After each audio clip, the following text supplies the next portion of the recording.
जालना महानगरपालिकेच्या निवडणुकीसाठी तयारी सुरू आहे आणि महानगरपालिकेच्या निवडणुकीसाठी प्रारूप मतदार यादी जाहीर करण्यात आलेली आहे आणि या मतदार यादीवर जवळपास 300 नागरिकांनी आक्षेप नोंदवलेले आहेत। त्याचबरोबर मतदार यादीमध्ये जवळपास 9000 दुबार मतदार देखील आढळून आलेले आहे। आपल्यासोबत कानपुडे साहेब आहेत, सहाय्यक आयुक्त आहेत महानगरपालिकेचे। साहेब, खरं तर निवडणूक प्रारूप मतदार यादी जाहीर झाली त्यानंतर जवळपास 300 आक्षेप आलेले आहेत। नेमकी किती आक्षेप आलेले आहेत, त्याचा आकडा काय आहे आणि आक्षेपामध्ये काय म्हटलेलं आहे, नेमकी कशावर आक्षेप घेण्यात आले? कालपर्यंत आमच्याकडे 305 आक्षेप आलेले आहेत आणि आक्षेपामध्ये मेजर तक्रारी अशा आहेत की प्रभागाबाहेरचे लोक काही त्याच्यामध्ये आले आहेत।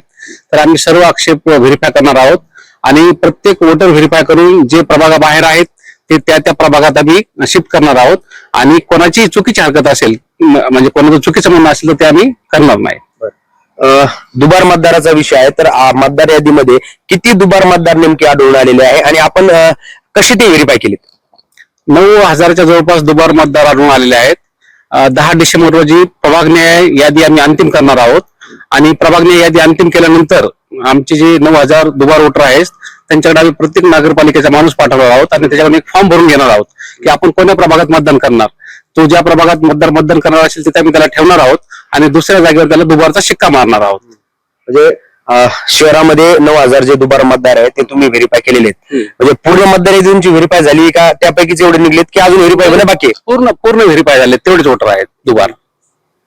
आणि आता दुबार मतदारांसाठी आपण कशामध्ये निवडणुकीमध्ये कसं त्यांना हे करणार, म्हणजे शिक्के मारणार, काय करणार?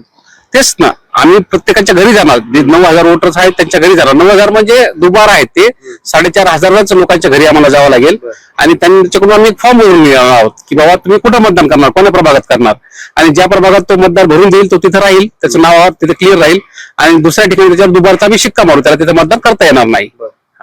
आणि तुम्ही जसं म्हणालात की प्रारूप मतदार यादीवर बरं 300 जवळपास आक्षेप आलेत, तर हे कधीपर्यंत निकाली निघतील आणि अंतिम मतदार यादी कधी जाहीर होईल महानगरपालिकेची? आणि हे पुढील 3 तारखेपर्यंत शेवटची दिनांक आहे हरकती नोंदवण्याची। त्यानंतर पुढच्या 3 दिवसात आम्ही ते सर्व व्हेरीफाय करू आणि 7-8 तारखेला अंतिम आमचं सगळे आकडेवारी करून आयोगाला आम्हाला ती पाठवायची आहे आणि मग ते सॉफ्टवेअरद्वारे अंतिम यादी आम्हाला 10 डिसेंबर प्राप्त होईल आणि 10 डिसेंबरला आम्हाला अंतिम यादी प्रसिद्ध करायची आहे। नक्कीच ते सहाय्यक आयुक्त कानपुडे सर। आणि खरं तर जालना जिल्ह्यामध्ये महानगरपालिकेच्या निवडणुकीची जोरदार तयारी सुरू आहे। महानगरपालिकेकडनं मतदार यादीची प्रारूप मतदार यादी जाहीर करण्यात आलेली आहे, त्यावर जवळपास 300 नागरिकांनी आक्षेप नोंदवलेले आहे। या प्रभागातून त्या प्रभागात नाव बदल झाल्याचे प्रामुख्याने आक्षेप असल्याचे सरांनी सांगितलं। त्याचबरोबर जालना शहरामध्ये जवळपास 9000 दुबार मतदार आहे आणि ते महानगरपालिकेच्या प्रशासनाने व्हेरीफाय केले आहे। त्यांच्याकडनं अर्ज लिहून घेऊन त्यांच्या दुबार नावापुढे शिक्का देखील मारण्यात येणार असल्याची माहिती जी ती कानपुडे सरांनी दिलेली आहे। अक्षय शिंदे, साम टीव्ही न्यूज, जालना।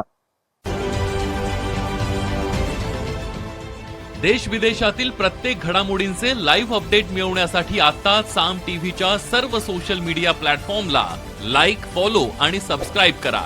तसंच सर्व नोटिफिकेशनसाठी बेल आयकॉन प्रेस करायला विसरू नका।